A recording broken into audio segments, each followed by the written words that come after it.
It was 5 minutes. Nigga, it wasn't even We that. got him. Nigga, they lied. 5 Nigga, they minutes. lied to all of us.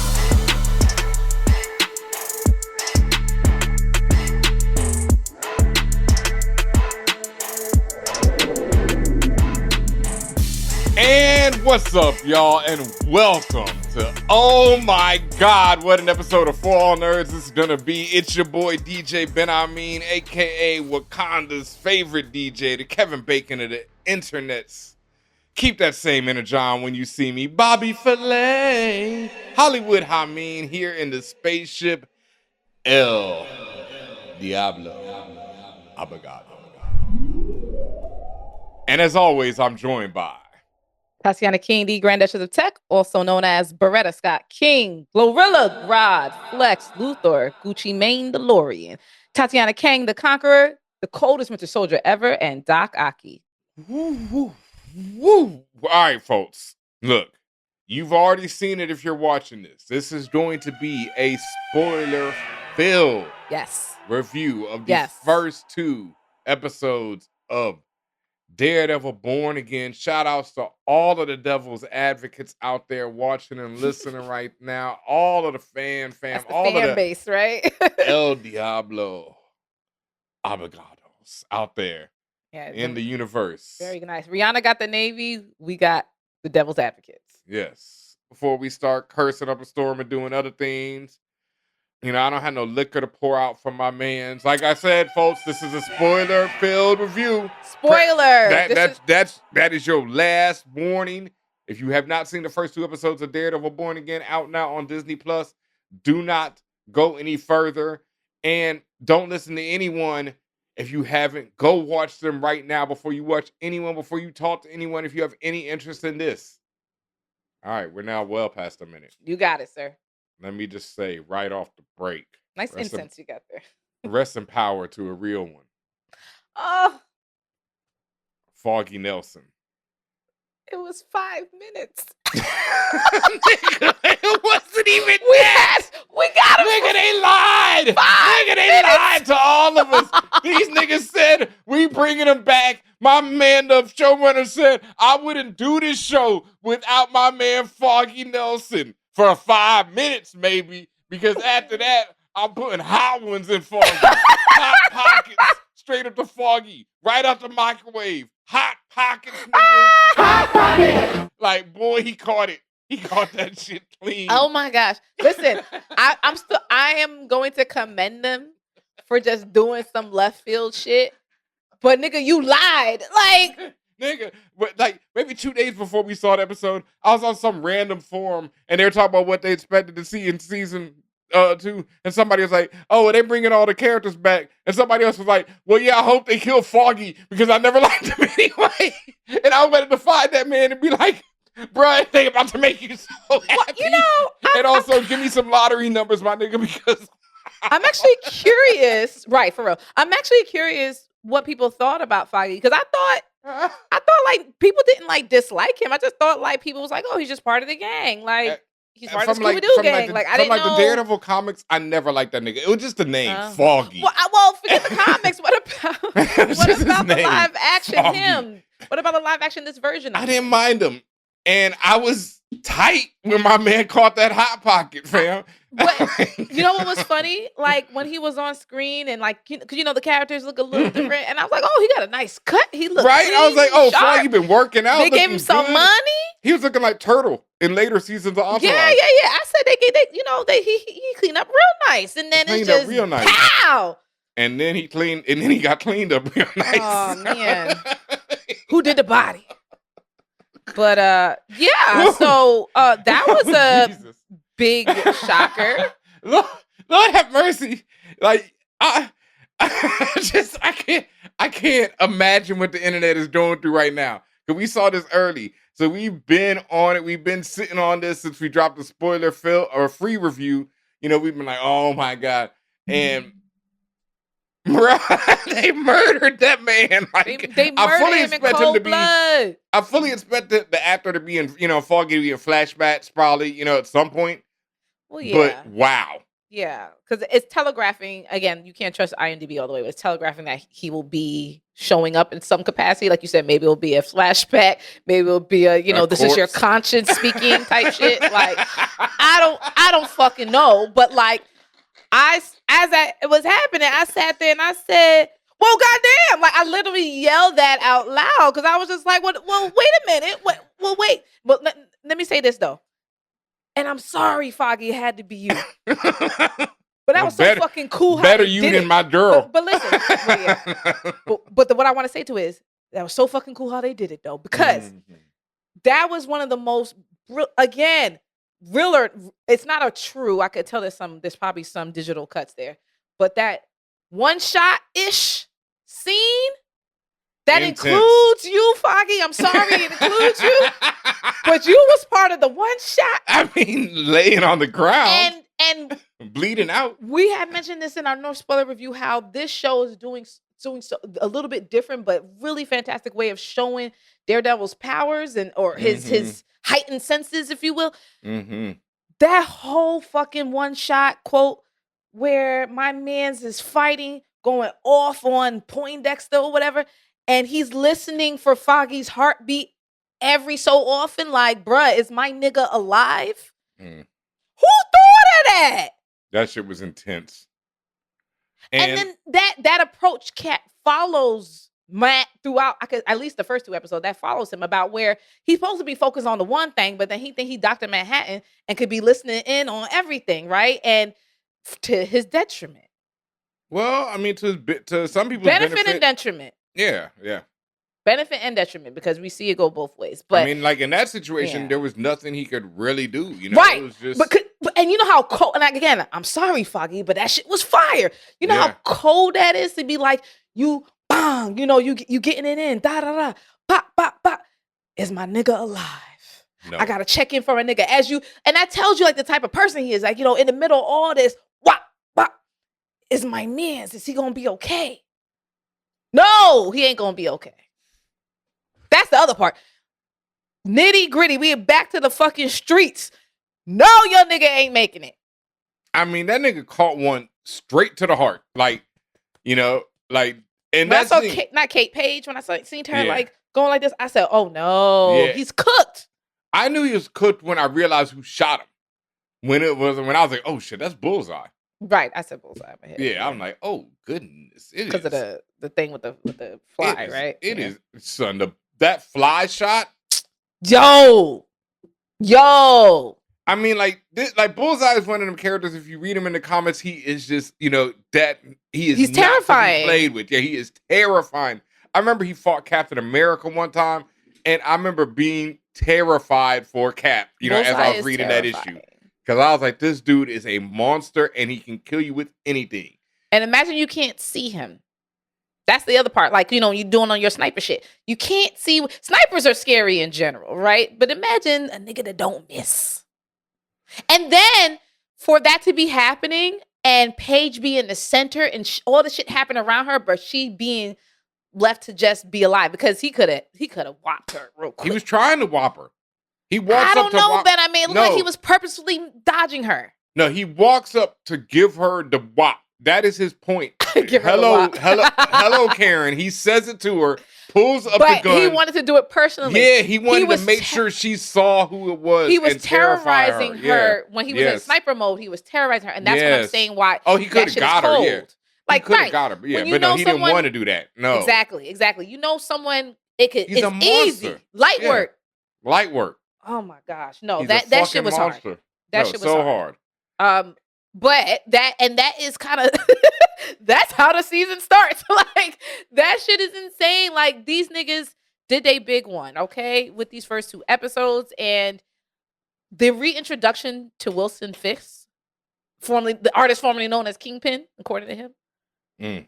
The parallels to Kingpin and our current president. He's gonna say that. I thought, you know what?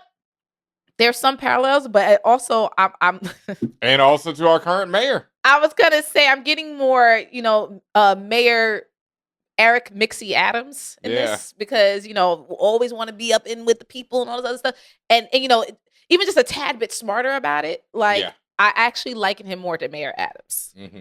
And also because I love Vincent D'Onofrio as an actor, and I don't want to align him with anyone that he personally cannot stand anyway. Trump. He can't because he has been very vocal about it publicly. Indeed. And I think that's why he's playing it like this, because this shows, and even, Matt made a point of it, like when he's like, if this is who New York wants, then maybe this is what they deserve. And they call him cynical. And I like that they did that, because I'm Isn't a big that what hater. We're saying now? This is who y'all voted for when we're talking about dump, right? This is who y'all voted for. This is what y'all wanted, right? Yeah, and I don't like that approach to people, because one, that's a very simplistic view of the voting system in America, and two, it's a very cynical view of people and everything, and I hate cynicism in general. So I was glad that people called Matt's punk ass out for that, because no, man, like no, we know about re-jurisdictions, et cetera, redlining. I mean, I could just go on and on. I mean, the goddamn electoral college only exists because of slavery. And that's the only reason why it exists to this day, is because of slavery. And they knew that if they didn't have it when they freed the slaves, niggas don't vote and them niggas would be out of here. So they did all that. So, yeah, I don't like cynicism anyway, and I'm glad it was called out on that. I understand, not like the cynicism, and I understand trying to do the inverse. I also understand the realism behind it. It's just and yes, you're right. Sure, it's simplifying things, but when you have simple people making simple fucking decisions like that, but see, when I say simple decision, I mean I'm calling the people simple. But what I wouldn't do that either. And you know what? Poorly educated. Regardless of what adjective you want to use, my concern, which I understand the system, is that the person told you to your face they're a snake. I will bite you with all force, inject as much venom as possible, and kill you where you stand. And you're like, I'm signing up for that. What the fuck else do you say? Is that cynicism at that point, or is that realism? I don't believe in realism. This is what you said. This is what you said. This is what they said they was going to do. This is what you voted for. It doesn't matter what. And again, even with Wilson Fisk, you knew what he was. You knew what he was about, what he did. He's not hiding it. You physically and verbally, all that, see this stuff out of this man, and you still go for it anyway. So what does that say about you? That you're poorly educated. The people who voted for Wilson Fisk is poorly educated. And that charismatic, manipulative people can convince people to do anything. And they've been trained by media, et cetera, to trust people of, people who they see on TV for the last 50 years, et cetera, et cetera. So that's why, I've also grown up, whereas at one point we had Ronald Reagan as a president who was a former actor. This shit happened before. It's like people, and that's what I mean. And for the good or bad, we've had good mayors and governors who are actors, et cetera, celebrities, whatever. But it's just one of those things. Like, we live in a country that worships celebrity, et cetera. And so there's a lot of layers to it. That's what I'm saying. And I don't, back to the other point. But it's mirrored in Daredevil. Yes, it's very mirrored in Daredevil. But also, while I love the realism in Daredevil, the nitty gritty, I'm also not a person. I think realism and cynicism are way too close. You know what I mean? I think that you got to dream and believe in shit unseen if you really want things to happen in life. And so realism got to go out the window just with cynicism. You know what I mean? Matt has lost his ability to dream at this point, he because damn sure has, his because your man got smoked. His whole fucking and I do like in the opening credits where they take the literal interpretation of his world crumbling around him and show that's the intro. But the drop of him dropping the helmet into the credits, that was insane. Nigga, that was insane. Such a beautiful artistic choices. And when you want to do shit on the nose, this is what we fucking want. There we go. You're right. Because that was on the nose as fuck, but it was incredible on the nose. It was art. Yes. On the nose, right? Cinema. This is cinema. Yeah. You know what I mean? Back to, again, just going back to Wilson Fisk. You said this before. I just wanted to make sure we mentioned it this time in a spoiler review. The fact that the incidents of Echo carried over to this. Caught one. That man, Wilson got shot. that scar is evident. And you see that shit. Yeah. You see how it affected him mentally too. It affected him emotionally. I think he's gonna have a glass eye at some point. I think that eye is coming out. He talked about, he's having, remember he had a conversation. He was like, you have any kids? Well, I used to have a mentee once. I tried to mentor someone. I tried.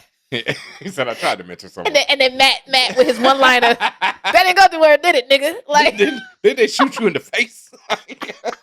Yo, this is one thing that I love, that I know I'm gonna love about the series and what they laid out. The adversarial / you need me, I need you type of approach. And also like the balance. Like they are the counterbalances to each other and they keep each other in check. But they're also like with one without the other, it's like you might OD and go off the deep side if not for the existence of the other. It's kind of not quite, but kind of similar to the Batman Joker relationship, but it has tones of it. It had shades. Yeah, definitely tones of it. And even tones of, like, I talked about this on the spoiler-free review, the scene in the diner was very reminiscent to me of the famous scene from Heat when De Niro and Pacino are in the diner and they're discussing their differences. And they're basically talking about how, we can sit here and have this meal, but when it comes down to it, I'm going to put a cap in you.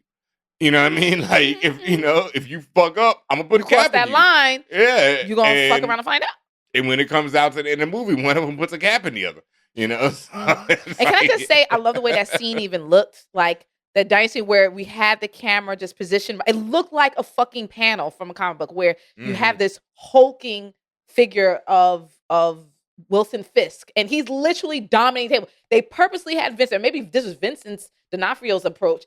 He has his whole fucking body. Basically, he's almost fucking grabbing the other side of the table at this point, right? He's so goddamn big.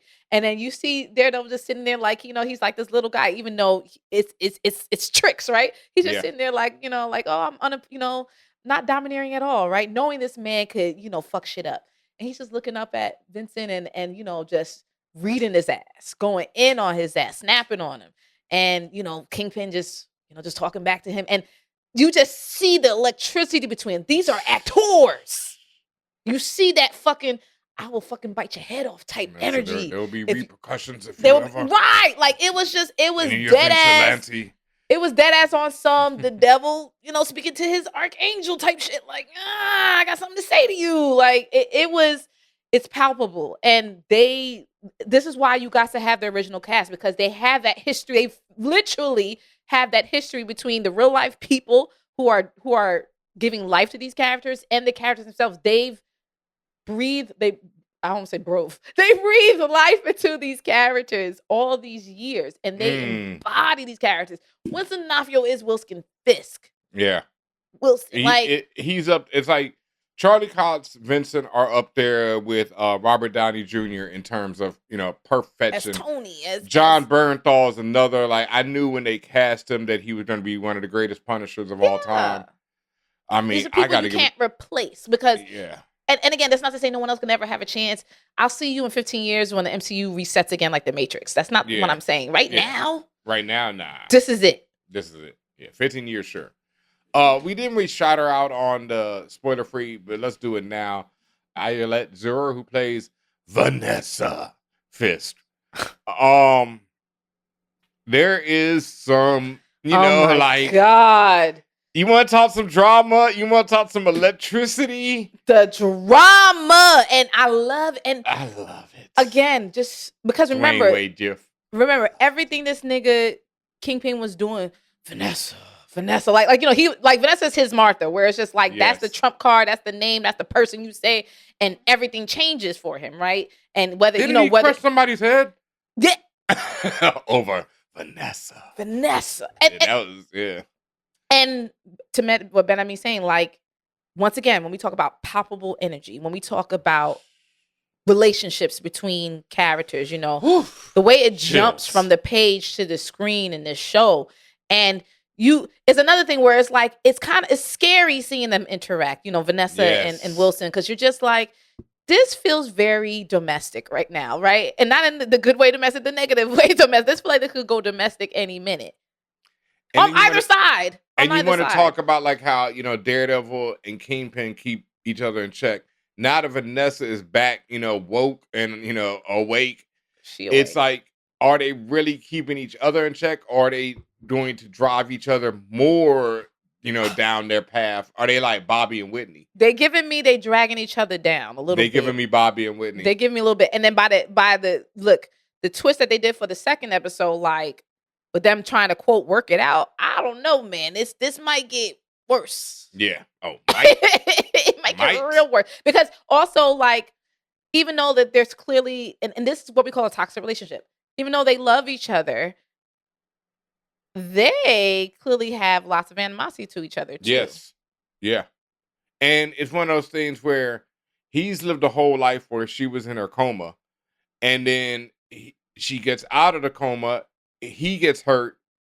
She has to live a little bit of a life. And she lives it. She gets happy. And she lives it and is happy. And then he comes back and it's like, well, maybe we're different. Maybe we've grown apart, and we really have. You've grown like while I was gone, and you have an idealized version of me in your head, because I was asleep, and you could do whatever you want, and you could think, oh, I do all this for Vanessa. Yeah. But now that I'm here and you have to deal with me in person, it becomes a whole different thing. And it's fucking brilliant shit, man. It is brilliant. And another point that I think is brilliant is, since his relationship with Vanessa is evolving, like we're watching it evolve like in real time and, away from the whole, like you said, crush a man's skull over the car door. Didn't he crush a man's skull on the car door? Right. Yes, he did. He may not do that be doing that anymore. And according to Wilson, he may be changing as a man. And we know like the core is not exactly changing, but he's trying to. It's like, it's like you're trying to halfway go legit. But you're still a thug at the end of the day. My favorite sandwich is this one. Right. No, I know. And that's what I'm saying. You're halfway legit, but you're still a thug. You're still using thug tactics. You're still using street justice, right? I find it interesting, at least this is the way I took it, and this is one of the reasons why he's just pushing so hard to be mayor, besides, wanting the thug powers. His sights are set on a different love.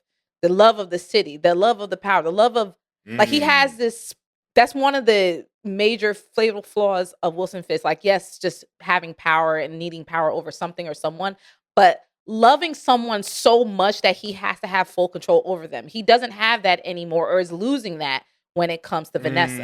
And now you see the city, like, when he says, when he's like looking up in the sky, whatever, I forgot what the fuck he was. And he was just like, I'm doing this because I love that city. Like, I love this city. He's not fucking lying. Like, a lot of people might see that and read that like, oh, he's just talking to talk. No, he is deeply, he is, the city could be personified at this point. This is now what he loves. This is what he's seeing as belonging to him. And we all know when Wilson believes something belongs to him, what fucking happens? And then, like you said, the other side of that is that he's losing his love with Vanessa. So he's going to be like, okay, I can get the city to love me in a way that Vanessa won't. So he'll do anything to get the city to love him. But now he's quickly realizing that's not going to probably happen either, which is going to frustrate him. And you know what happens when he gets frustrated? He devolves to the thug. There you go. And it's interesting. And Vincent plays this so well. You see him from maybe second by second, Wilson is fighting the urges. You see how in his twitching, when he's sitting there, especially like when he's talking to Matt, or he's just standing around, there's too many people talking to him at once, or people are bothering. You see his twitching, he's doing a little bit of this. His fingers, he's constantly doing, I forgot, stemming. Like, he's constantly stemming and doing something with his fingers, or doing something with his body to try to dissipate that energy elsewhere. And that, and you got to really watch when he's doing that. And especially when people say, even when he's being quiet, he's doing something. Yeah. Like, it's something is bothering him, right? Or he's trying his best to negotiate the emotions that these people are eliciting from him. And I don't know how long this is going to last. Maybe the therapist is going to help, but I don't know. Now, now this there shit. we go. I mean, that was one of the things. Okay, a little bit too convenient, but fuck it, I love it for the drama. Because the same therapist that Wilson and wife are going to is also fucking Matt.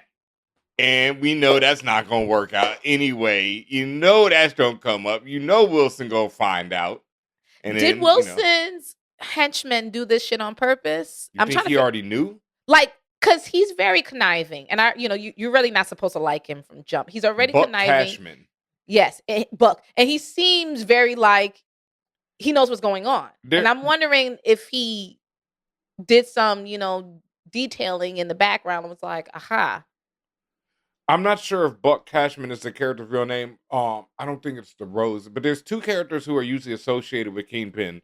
One of them is called the Rose, who's a dude who normally wears a white suit and a purple mask over his face, and usually has a rose in hand, and he's like a smooth operator, murderer type cat.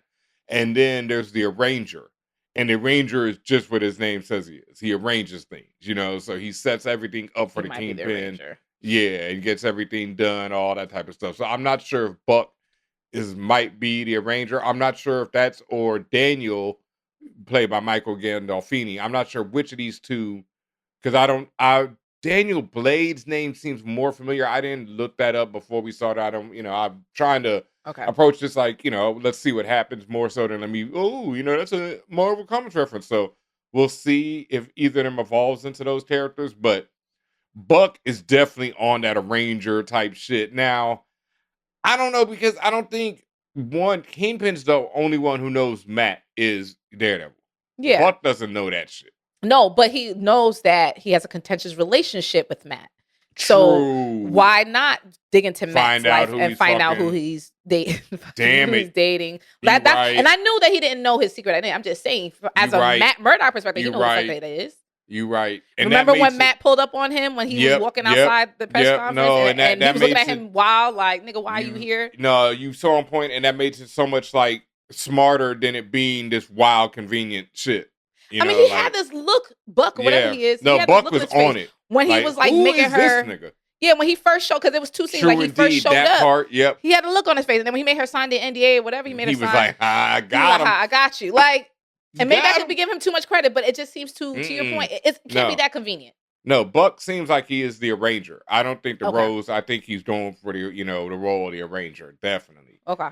And that would seal the deal right there. Because the Ranger was somebody who did everything, didn't really get his hands dirty, just like Kingpin, but he made sure that everything got done. I know you love her a lot. I think your time at Paige is going to be limited, at least in the beginning. Because she is staying away from this nigga. They have pulled the fucking wool over everyone's eyes on this shit. But, I'm sure Karen is coming back, Oh, yeah. She was great in the scenes that she was in. Man, Deborah's a great actress. Like, understand. I loved her. Yeah, but she's a really, really holds down the role of Karen Page. And they've never done the real dark shit that Karen goes through. I don't know if there were any hints to it in this, but like darker than what just fucking happened with her boy gets smoked in front of her. Karen turns to drugs heavy, This like might heavy. be at points, because of various traumas in the book, and Karen goes through it. Like I've never read the stuff, but I know through her character that she really goes through a lot. So we'll see. Yeah. But she's understandably staying away from Matt. It was just too much. Like both with, like you said, you call him not Wop. What'd you say? He got a hot one in him. Hot pocket. He got a hot pocket. Hot pockets. And then to see Matt / Daredevil push Poindexter. Who the fuck is Poindexter, by the way? And how does he come out of a Lazarus pit? Where the fuck is this? Why do you keep calling this nigga Poindexter? That's what they call him in the show. Benjamin. And his last name is Poindexter. As fucked up as it is, this man is repping me. And that's Bullseye. That's how I keep saying. I know. But his last name is Poindexter, so I call him Poindexter. Okay. In the comic books, Bullseye at one point gets his back broken. I think because he gets dropped off a roof by Daredevil. Okay. So because he does some horrific shit, and then gets an adamantium lace skeleton. Adamantium lace skeleton. Okay. Adamantium. I know that's how you pronounce it growing up. I always pronounce it like that. I remember. But nowadays, adamantium. Adamantium. It's always been that. I just said I was a kid who saw it and it was like adamantium. I don't know. Adamantium. I've always been a butcher of names. What do you think this is? Think I'm new to this? I'm true to this. But yeah, which I don't think they'll do in this because that was always like that. I don't know if they retconned that in the comics, but you had to have a healing factor to survive that, is what they How the said in the he comics. got thrown off of like 6-story building? Ain't no fucking way. Well, that part, I mean, my man, hate and anger will do a lot for a man. Hate is a powerful drug. That can keep you alive. Powerful drug. No. He woke up like on some WWE shit, on the Undertaker shit. Like he was like, and like the breath came back to him. I'm like, is this and like the fact magic? that my man was standing a year later in court was also with like it didn't look like he was fucked up. Like how is you a superhero? But too? again, that goes back to the comics. Bullseye is different. He is different. Yeah. Yeah, I mean, the man is different. The man threw a paperclip and killed a fly. I know. I pinned it to the wall. When that man threw Bullseye that versus Hawkeye, who has better aim? Yo, what's up, fam? It is I, Tatiana King, and I want y'all to know that I need you to do me a favor. Please share this show. You're listening to us, you're watching us, but you're gatekeeping, and I don't understand why you're doing that. I really need you to share with your friends, share with your mama, share with your cousin, share with everybody, because if you're like me, you love to share the joy, and it's really important that you do that. So please tell people about For All Nerds. I love you. Bullseye. I bet Hawkeye would argue that one, but I don't know. In the comics, sometimes they've given Hawkeye that same type of shit, like he threw some fingernails at somebody and murdered them. So like. That he's so done random. he's done some wild. Yeah, it was an ill issue because he was like locked up. You know what I mean? So he had to do what he had to do, and that Hawkeye went buck. So, shit. So but then again, like I say, the Bullseye's just always been horrifically terrifying to me. But Hawkeye is also. I mean, that's a tough one. That's a good one. That's a tough one. Maybe I don't know. I am looking forward to the meddling that will be done by BB Urich in this series. She is going to meddle. I don't know for whose sake, but she's going to be meddling a lot. I hope she, lasts longer than her uncle. Oh. R.I.P. Yeah, when she said who she was, I was like, oh, that's BB. And then she said Urich. I said, damn. Yeah. That's literally, I just said, oh, because literally all the memories started rushing back. I said, that was your uncle? Damn. Like, because when she said I was named after my uncle, that's what she said. I was like, fuck. Oh yeah, I've been putting together who she was before that. I was like, yeah, this girl ain't long for this. Shit. So the world's not long for you. Like, no, they can't have lightning strike twice. You can't do that. Like, give her a chance. Double up on the family. Like, and we gotta keep as many black girls on the show as possible, right? Indeed. Like you said, we have Kirsten, the new girl. Yes, love her.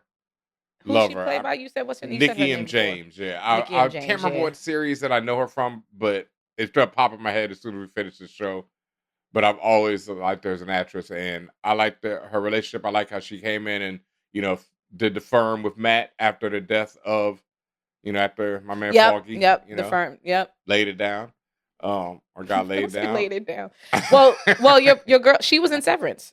Is in Severance or was in Severance, but she was in Severance. That's what it is. Oh my God. I hate when that happens. And now I'm like an idiot for not getting, because now I see every scene she was in Severance, she's in Severance. Oh my God, is she in Severance? What the fuck? I'm sitting there like, where do I know this? So you have seen her before. Yes. Yeah. Yes. And everyone, she's great in Severance and great in this. So hell yeah, man. Awesome. Great to see her getting more work. I shouted him out on the other joint, but I got to do it again, man. Clark Johnson, baby. Clark Johnson, like I said, I don't know what else he's done, but he had a legendary role to me on The Wire. He played the newspaper editor in the final season, which focused on the media and their relationship to everything else that had been happening in Baltimore over the last 4 seasons. So it's a very, a lot of people don't F with the last season as much as I do. But to me, it's right up there with any season of The Wire. And Clark carries so much of it. I was overjoyed when, he's at the bar. I'm like, oh, like you were, I was like, oh, my man is in this joint. Yes. And then he survived that, brutal murder, death spree. This is Cherry, right? Yeah, Cherry. Yeah, he was retiring, but now he's back in it because of everything that happened. He found out. He fucking seen who Matt really is. I mean, he survived Bullseye. Like, can you imagine? Like, this nigga is over there throwing cue balls off of walls and killing people. I don't think we said enough about that. Just, again, the terror. That was a terrorist attack. Yes. And the way it looked, like you said, that scene, It said 12 people. That part of the scene you're referring to, where they were in the back room, where they try to close the door and and it spilled over to the back room, like you said, a cue ball's getting thrown in niggas. Like, that's instant death. Y'all Was don't understand that the part that you were talking about in the spoiler-free review when they Oh! were standing by the door and they're like looking like a video game? They're like waiting for the door to bust down? No, but that's funny what you say that. No, continue. No, okay, I want to know what part it was for you, because like that was the only little like where I was like, okay, this is slightly goofy. Well, that just goes back to, like, I was like, generally, I thought, like, because there is some CG used, particularly in the first episode, but there is, kind of heavy CG, which I was a little surprised about, because I don't recall that much CG being done in the original series. When he first jumps down in the Daredevil suit, Matt Murdock, when he first jumps down to the fire escape, it looks, I'm sorry, it looks sketchy. It looks really wobbly. I get what, I get it, but no, watch that again, Ben. I ain't gotta watch it again, because I wasn't like, ooh, just like, okay. You ain't even got to be ooh. All he's doing is jumping down a fire escape. I guess that's the first time you see him back in the suit. But it looked like wobbly, like literally wobbly. Like, I'm like, whoa, can y'all like fix his, his gyroscope there? He's ragdolling a little bit. Like, it was a little off. And I said, and then like when he was like running across the building, across the roofs a little bit, it looked a little bit like, is this a shadow puppet play? Like, again, perhaps because we see an early version, maybe that's going to be cleaned up by the time we see it. But then that, like that one shot, even though parts of it, like I say, were, you CGI can tell it's digitally altered. Yeah. Come on, fam. Like, my man chasing them up the stairs. Them, like, the struggle is back. I love the struggle of the fight. That both of them. Yeah, like, they are real human shit. You get beings. tired. They gonna get gassed, Yeah. And Matt, by that time, had like 20 fucking knives in his body. And that's the other thing. Like, you see him just going through his sheer adrenaline that's pushing him. But man's is stuck up like a fucking porcupine. Yeah. Anger and hatred by both of them. Yeah. Anger and hate, right. And it's just straight hate going in. And then even like when at the top, after Foggy's heart stops and like he's like, my nigga gone. And he's like, when you see two boxers when they gas and like they kind of do that, like when they're hugging on each other, and like, because they're just fucking gassed. Matt does that for a minute where he's just hanging on, man. It's like he's crying and he's like, hold on him. And then he just goes in and wallops him because he's just like, hate.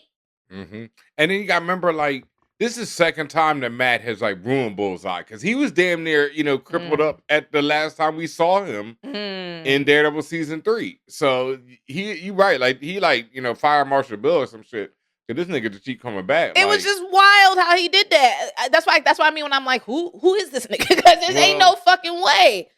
Again, it goes right back to the comics. Bullseye is the same thing in the comics. Like, this nigga just does not stop. Like, he got dropped off a building, got a new skeleton, came back, and he's taken several L's and, murdered mad people since then. But, he's still the terror as always. So I love him. There are, again, just from the story perspective, I love that they're doing the Wilson is mayor shit. I love that they're doing that approach, that storyline. I love that you have that cat and mouse mental game. And that's another thing why Daredevil works so well, because it's also a very smart series too. Like, yes, there's the brutality and the violence, but it's very smart how they do it. It's not just blood to have blood. It's not just going crazy to be crazy. Like, you really, like we said, we only really have 2 major fight scenes in these 2 episodes. And I thought the second one between, Matt and the 2 cops was, it's so brutal. But it's very brutal, but it's so him. Yeah, and so quick that it's just like, yo, this is, and then so well shot, so well edited. Even though it's a lot of different shots, it's like not jerky cam, but it's like quick cuts. But it's well shot and well edited, where you can follow the action. Mm-hmm. And then, like I say, the brutality of it, how that man dropped that man on his head, and you hear that neck snapping, and then Matt screaming in rage and frustration, knowing that, the line has been crossed. You got to let the animal out. Yeah, like the animal's out. I killed or I seriously injured 2 cops. There's no coming back from this. I thought he killed that second nigga because he after he dropped that man on his after neck. he threw him in the fridge for the fourth time. He flipped that man over That next said, folding chair, and it was done. And that man, I mean, the second fridge hit, he was asleep already. Oh, he was already asleep from the first. So it's like, that's a full-on, no defense.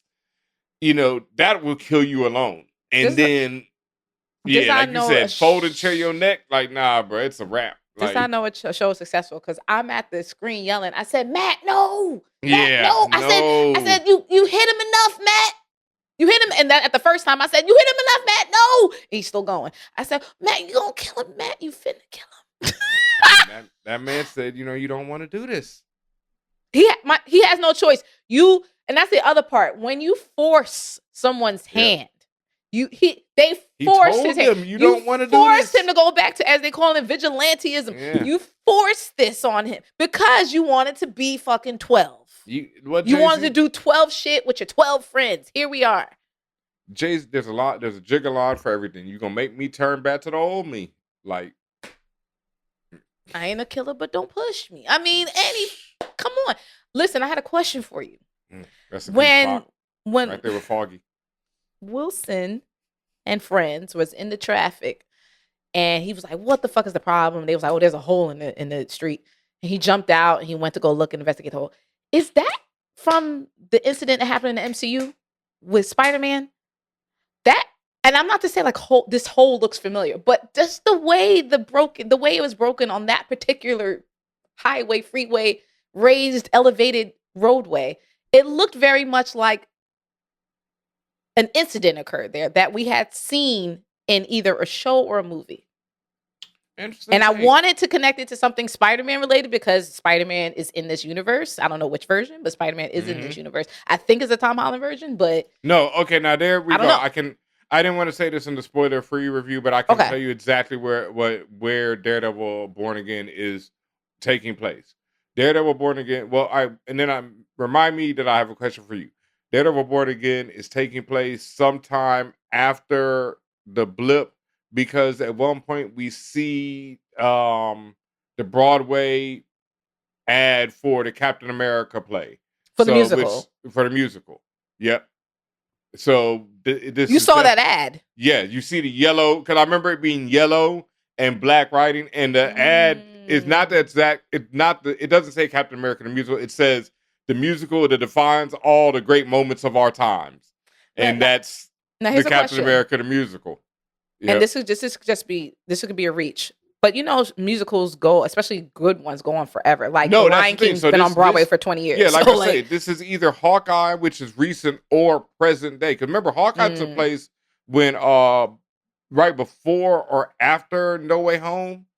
So it's all, like very up to date. This is like right now in Marvel time. And like I said, I think it's right now. I think Wilson Fisk is becoming the mayor, and somewhere Tom Holland's like, yo, what the fuck?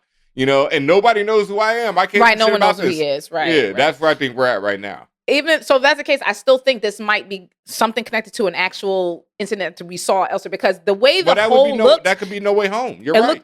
It looked like an impact hole. It didn't look like it looked like damage. You know what I'm saying? It wasn't like, that's not the type of hole that would occur in normal wear and tear with cars. It wasn't even a fucking sinkhole. It was Superman punched the nigga down, or did a superhero landing down. It looked familiar. Some of those, weird YouTube channels, are going to be like, 50 Easter eggs, and, I'm sure they're going to measure the diameter of the hole and say, well, this has the angel outline of somebody. But I'm telling you, it's related to something we've seen in the MCU. Something's telling me. All right. Now, my question for you is, and we talked about this before, and now that Wilson is running or is mayor, look, I either need to hear about Luke Cage or I need to see Luke Cage in this series. They did go to Harlem. Yes. Spanish Harlem, but they did go to Harlem. Yeah. Briefly. I need to hear what is Luke's reaction to all this. I need to see it. I'd like to see my girl Jess, I'd like to see that too. Do we need to go talk to Cheo? I definitely need to see Luke up in here, because it's like Wilson becoming, mayor, and Luke being the godfather of Harlem right now. Like, right. I need to see some, interaction and reaction. Now, another thing that we talked about before, but we got to bring him up again. Is my man Kamar playing the White Tiger. Mm. Just like I say, one of my favorite obscure Marvel characters. I guess that's how I could, name him Nigga, because, an yeah. amulet. Yeah. He is dead ass about this amulet. Tell me. Okay, let me tell you, because in the comics it's so ill, right? One, he's the White Tiger, and his costume back in the day, they might have changed it, but I saw what they're doing here because it has like more black tiger stripes. It was just white. It looked like the Black Panther, but white, and I guess he had little tiger ears instead of like the panther ears, but it was fire. And then to complement the costume, he had the white joint, but the suit only appeared when he put on the amulet. And the amulet in the comics was a green jade tiger head and 2 green jade tiger paws. So it looked so sick. You know what I mean? He had this white suit with this green jade tiger head and the 2 paws, hanging from his give him neck. tiger powers? What does I guess the amulet do? What does the amulet do? Oh, it gave him like super strength, super agility, all that shit. Like, my man's a badass, Gotcha. I think in a hand-to-hand, he is giving it to Daredevil, wearing the amulet, because he is like, Steve Rogers, I think, level of, well, I don't know about that, but like, when you saw him whooping ass in that, convenience store, he was putting them niggas down, he was putting in that work. He was. Yeah, but he ain't kicking people around across the room like Steve Rogers did. It's not superhuman. It's just. Is it? Close. Because man said it 1,000. He said like 2-3 times about this amulet, and I'm like, that's what I'm saying. Is that really powerful? It's different. Like, I don't know what level they're going to here. I don't know if he is in disbelief or in belief, but it's different when he has, that amulet on in the comics. It was like, especially when he had all 3, because I think like at one point, one person had a paw, it was like, 3 different people were using it. But then when he got it and had all 3 connected and became the White Tiger, he was different. It wasn't like amulet's not code for like crack, cocaine, or something. I hope the amulet's not code for like delusion. And even in the trailer, I think we've seen, Daredevil and White Tiger squabbling up. So, and that seems inevitable at some point in this. Absolutely. Yeah. So I'm hoping it's not, because I think my man gonna be wilding. Another little thing, we want to talk, like if we're gonna do the YouTube 50 Easter eggs you might have missed. When Daredevil is putting the kibosh on the 2 cops, we see a Punisher tattoo. Yes. On the cop's left arm as he is the one that got served the worst. The one that got served the worst. Facts. Now, I do know, at least in real life, cops do try to align themselves with Punisher, which I know the creators fucking hate. I can't believe that Marvel, did this move, because Marvel has been like since this phenomenon, became widespread knowledge and stuff. Marvel has done their best in the comics, at least, to change the Punisher completely. Like, they murdered him and had him became Frankencastle, like Frank, the Punisher, and Frankencastle. And then they had him become an angel, like, gave him like Ghost Rider type shit going on. And then he became, I think he went to space at some point. And then they murdered Frank Castle, I think, at one point, after he murdered him, Frankenstein, but like really murdered him and tried to bring in another new character who's like the Punisher, but has powers. It's different. I don't know if it's working, but they're doing everything they can in the comics to, make it. Oh, they made him the leader of the Hand, so he was like a ninja Punisher. Like, anything to distance himself from the street level dude who goes around murdering criminals. Right. Because now the cops are going around murdering criminal or alleged criminals, for the most part, murdering civilians. Preventing crime. Quote. Yeah, I mean, pre-crime, a little bit of shooting pre-crime. more civilians than like most gangs. I mean, pretty much anyone. Let's keep it real. But the fact is, like, in real life, like to your point, the fact that Marvel's doing this, like, the fact that Marvel's doing this is happening on the show in real life, and making like this is happening in real life and making it pointed, a pointed like no, and this is happening in real life, and we're going to lean into the fact that it's happening in real life and make it part of the storyline is wild to me. There's definitely white men running this show because they letting them do all kind of shit. And then what happens when John Barenthal, Punisher, actually does show up, because he is showing up in this series. When he actually does show up and then he sees these corrupt 12 using his name in vain. Since we see this tattoo is probably on other cops as well, if this man hadn't just got bodied, John would do the bodying. So yeah, no, Frank is not gonna show up and be like, "Hey, these are my dudes." No, I know. That's what I'm saying. Yeah. What's he about to say? Name in vain. Like, who the fuck are you? Why are you? No, hot ones, hot pockets, baby. You know what time it is. Like this, this is the Punisher. One of my favorite scenes in that first Daredevil series is when he came up off that chair and grabbed that shotgun and shot the dude to the right without even looking. It's like, oh my God, that's the Punisher. Like, my favorite Punisher is pretty much a psychotic man. Like he does not know right from wrong at this point. He's just out here murdering for fun, pretty much. It's like Garth Ennis wrote a brilliant, absolutely brilliant Punisher run. And in the middle of it, it's while Punisher's in the middle of this firefight and he's narrating, his thoughts in the firefight. And he's talking about this dream he had where he was just killing everyone. He was like, I couldn't tell the difference anymore. And then this is like the end of the issue. And he's like, and now I can't tell if I'm awake or dreaming. And that was like the end of the issue. And it was like cold. Just cold as fuck. And that, is the essence of who this man is to me. Like, he is not a character to be idolized, any of that type of shit. He is a man who went through severe trauma and he is taking it out on the world. And that's like, I think John, is an actor who captures that rage and all that so well. But no, like, this is like the example of in The Dark Knight Rises when he said, I'm not the one wearing hockey pads.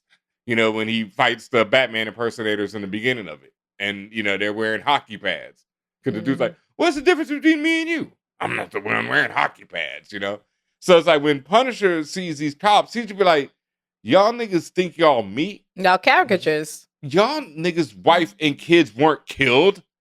You blow, like that's the type of shit it is for him. Like, you dare think you're mocking me. Mm-hmm. Yeah, you're mocking me. You're making a joke of this. Blow, bullets to all y'all. Hot pockets. So, yeah, I can't wait to see. But like, he ain't got to worry about those two. That was two scrubs down the drain. Yeah. You gotta give Matter, high five, Kendrick. Yeah, I am really interested to see because they've already done a great job of continuing what we've already seen for the last 3 seasons of Daredevil. They've integrated stuff from Echo, like everything that has happened previously matters. Yes. It's something that Marvel don't do no more. Other than Bullseye, getting his ass kicked from here to high heaven. Other than that, everything that we've seen matters. So I don't know how that man was even awake for that first fight. Right. Like, no. So like, what other ghosts are gonna come back? What other things are gonna come up? Like, what are the consequences moving forward? Right.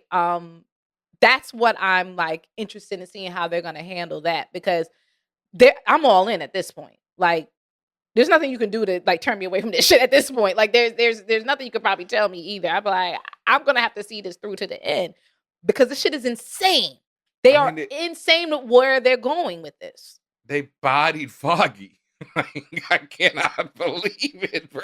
Like, I can't believe that random internet commenter was like, I hope they kill him, and they did. You got your wish. Shout out to you, bro, and tell me what numbers to fit because, wow, fam, that shit was like. You know what he's gonna do? He's gonna see it. He'll be like, oh, they didn't have to do it like that. Yeah, no, that's like he's gonna be so tight. That person is about to be so tight. They're gonna be like, because he's like, I never liked him anyway. And now, think of like I say, from the comments, I never really cared. I was definitely a Karen fan, and then I'm definitely a Deborah Ann Wool fan. So. There was no way, but yeah. I liked Foggy on the show. I can't lie. I didn't mind him. I thought he was fine. And I have no death wishes for him. So yeah, it was just like, my man, who's Wonder Woman? Yeah, but I'm talking about her, her boo. Yeah, I hate the movies now, and I hated him too. But like in the first film, he made me like him. Chris, what's his name? Made me like him, because the other Chris. Maybe the fourth most best Chris. Third. Chris Pine. Third. Chris Pine. He's fourth. You gonna put Pratt above him? No, there's another Chris above him. Like, I don't even know another Chris. The name that I'm trying to think of, but there's definitely another Chris above Pratt. Pratt is dead last. Yeah. Okay. So some Chris Hemsworth, Chris Evans. Yep. Chris Pine. Chris Evans probably first. Pine is probably like fourth. Third. I'm sorry. He's third. There's only 4. There's going to be another. There's 1,000 Chris's in this world. There's going to be another Chris. Damn. So you just choosing any random Chris. Any fucking Chris. Then Pine. Then Pratt is like 108th.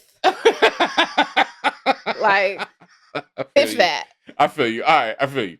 So yeah, he made me like him, and now he got bodied. So whatever. Moving on. I want to give honorable mention to Michael Gaston. He's the actor name.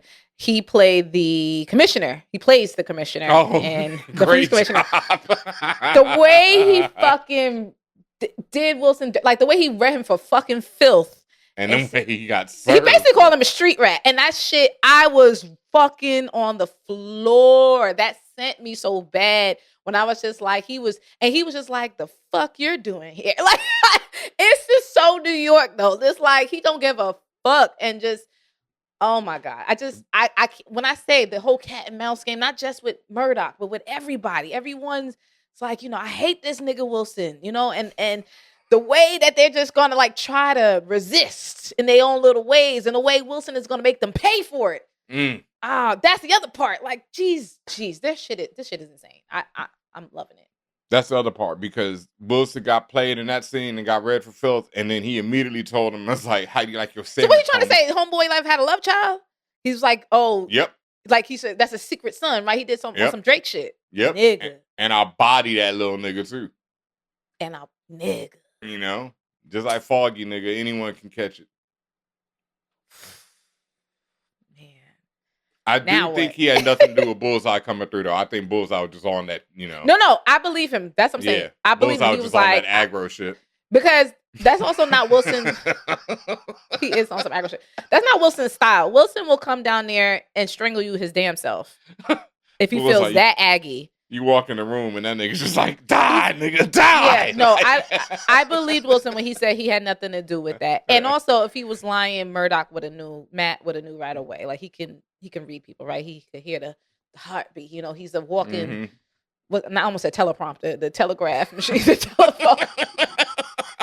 What's that called? The lie detector test. The fucking teleprompter. And nigga will tell you what to say, boy. A lot of polygraph. I said telegram. Yeah, actually, oh my God. He don't even tell you what to say. That nigga, because you don't even say much. It's just like, and then it's over. And them cops went out quietly, bro. They did not. It was like, and no, I mean, my man did scream when he snapped that arm, and then he was like, "Shut up," I was seeing that. Like, he didn't give him time to cry about it. Just like, Ben, if they bring back Luke Cage or mention Luke Cage, are they going to mention about the arm, bro? But listen, if they're going to do that, are they going to mention Jessica Jones, or are they going to mention? They have to. Are they going to mention Iron Fist? Are they going to mention the Daughter of the Dragon?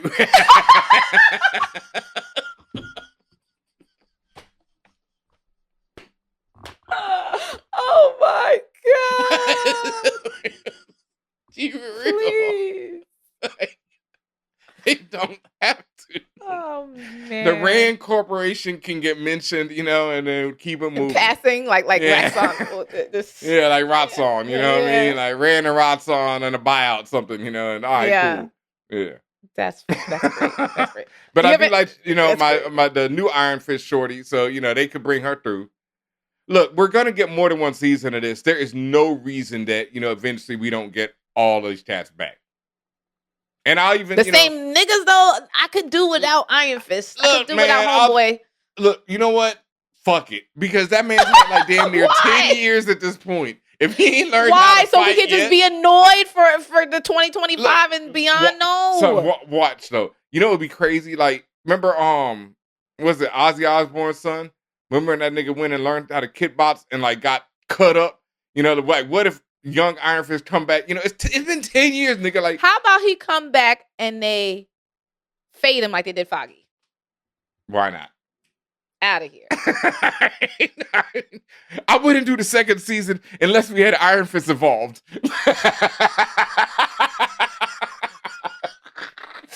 Don't make me be a writer. Oh, bring it back. No, that'd be so great if the showrunner said that. Like, you know what? I wasn't agree to the second season until they said I could bring back Iron Fist. Wow. No, that's what I'm saying. And then they body him right away. That's what they said about Foggy. I was reading that article the other day. This man said I was going to quit if I could not bring back Foggy and Karen. And this nigga bodied him in the first 10 minutes. Well, again, we've only seen the first 2 episodes. We don't know in what capacity. He got bodied? Well, we know he got bodied. But we don't know in what capacity they're going to use his character. Like you said, maybe you get a flashback. I think I doubt it very highly. But maybe you know what? I do too. Because there ain't much time that we need to see. And like, there's nothing to see. It's just like, oh, I miss Foggy. Yeah. Like, no. I don't know. I don't think we get a flashback at all. I think this, moving on. Yeah. Anything else? Man, this shit lit. This shit is fire. Marvel, at least Marvel TV. Marvel bat. Yeah, they bat, boy. Winter Soldier, whatever, Captain America 4 was, it was there, and now we here, and we eating. We eating right now. We eating heading into the summer. Fantastic Four is looking up. Things are looking up right now. So, I'm hyped for Superman too, but Marvel eating, boy. Marvel eating. Ooh, when DC coming out with a show? A Peacemaker season 2? Is that the next joint for them? I don't know. I want to see some. I want to see some, some new shit from them right now, and I want to see what they're doing. But because this, I guess this ain't new shit either. So Peacemaker season 2, bring it on. But yeah, Daredevil season 2. Season 4, whatever. Born Again. Oh, that is one fucked up thing I want to mention real quick. I heard that the original showrunner ain't getting no cake because they changed his whole name to Daredevil Born Again. Oh yeah, I've heard of that. Like that's a tactic that shows use or publishers or whatever you want to call these use to try to because they don't have to pay them royalties anymore because it's not season 4 of Daredevil. It's now Daredevil Born Again. Yeah, which is fucked up because if all of that what you say like he doesn't get anything is true, then that's fucked up because this is because of him that all of this even exists. Yeah, like they're living, working on the shoulders of giants, as they eating say. Off him. Eating off the shoulders of giants. So shout out to them. Hopefully, they're still working. They're doing other things, but yeah, that's fucked up. Like a lot of practices, with these corporate-owned characters are definitely extremely fucked up. But, they did this, the people who came into this, and I know it's some of the original team, the new showrunner. I'm not sure if they were the showrunner, but they definitely worked on Daredevil before. So, salute to them. Salute to everybody involved in this. Mm-hmm. We'll definitely be back. The release schedule of this is weird. It's like the first 2 dropped obviously together, and then the next 3 are 1, 2, 3 weekly. And then I think they dropped 2 more together after that, and then there's 3 more left after that, and they haven't set the schedule for that. That's weird. Weird like how Friendly Neighborhood Spider-Man was weird in their drop schedule. So I wonder if they're just trying to time it to something like it's time. What people are saying is because they want to get them all out by the time Andor drops in mid-April. Oh, for Star Wars. Yeah, they're just trying to save room for Star Wars. Yeah, man, because Andor is that big, and not that big, but they want it to be. I just didn't think like they were like something Marvel related would cannibalize anything Star Wars related. Well, it's all on Disney Plus. True. Oh, and they want all, which is so odd. You want all the traffic being driven for one thing at one time, like because they don't have enough yet. They ain't Netflix where they're like they just want you. Well, because they're forcing these one things at a time approach. Like, true. Why not have the network popping where there's like 10 things to watch at once? But whatever. Because then you become Apple. No, you don't. Well, listen, you become, or maybe you've never not been Apple. Because does Disney Plus really advertise like that? Yeah, they advertise their shows. Apple do not advertise. They do. I see Severance. No, there's a Severance commercial out right now. And okay, yes, this season Severance. Tell me when the last time you seen an Apple commercial. Nigga, I don't know nothing on Apple besides Apple Plus, Apple TV Plus. Until I got for Severance, I didn't know anything on there. That's what I'm saying. Like. Nah, I won't. They're about to advertise for that new Seth Rogen show. They go spend some money on that. I promise. Sure. But I'm not even gonna put them in the box of Apple TV because them niggas don't promote nothing. Disney got a different strategy, But we gonna be here. I think we gonna. Yeah, I'm pretty certain we gonna drop a review every week for this, because we loving it. I'm here for it. Got a lot to talk about. We'll be back. For now, make sure you follow me at DJ Benhameen. Make sure you follow at Tatiana King. What else we need to let them know before we get up out of here? Make sure you are supporting us. You like what you hear. You like what you see. We really want to make sure that you understand we are an independently owned, Black-owned DEIs, that we do our own coverage of everything. We're In DEIs who hired we're ourselves. DEI, right? We do everything. We do all our own coverage, hosting, all that stuff, and anything in entertainment and fandom. Please go to forallnerds.com. And that's one great way to support us. We have a litany of designs, such as Benhameen's Magneto Was Right design. You can get access to that. You have to unlock access to that. Just go to the site, go to our merch page. Drop your email, man. And you'll see exactly on screen how to unlock the designs. You got to do that first. You got to get your DLC. You can also get mine. I got my Sith Happen shirt. You can get that. Or you can get the exclusive Gucci Mandalorian or the Lionel Richie or whatever. You just got to go to forallnerds.com. You can also go to our Patreon, patreon.com/forallnerds. And another way you can always support us is to making sure you are watching, you are sharing, you are subscribing, you are listening, and you are making sure to spread the good news that is For All Nerds. Follow us on every platform. We're on every podcast, everything you could think of. We're on YouTube. We're on the TikToks. We're on the Blue Skies, everything, the IGs, whatever. We out here. And once again, like Tatiana said, big shout outs to everybody out there on Patreon. At the end of this episode, we got our new Wall of Fame. We got to give it a better name than that. But this is everybody who is contributing on Patreon right here. If you put down your hard-earned dollars to support, you will see your name join this. Probably have a contest on there to, figure out what we're going to call this right here. But, you'll see this beautiful graphic with your name on it right about now. Hey y'all, thank you for watching this For All Nerds video, whatever video it was that you just watched. Make sure you hit these buttons below. Press all those buttons, that like, that subscribe, whatever you see right below these fingertips right here. Just hit them, hit them, hit them.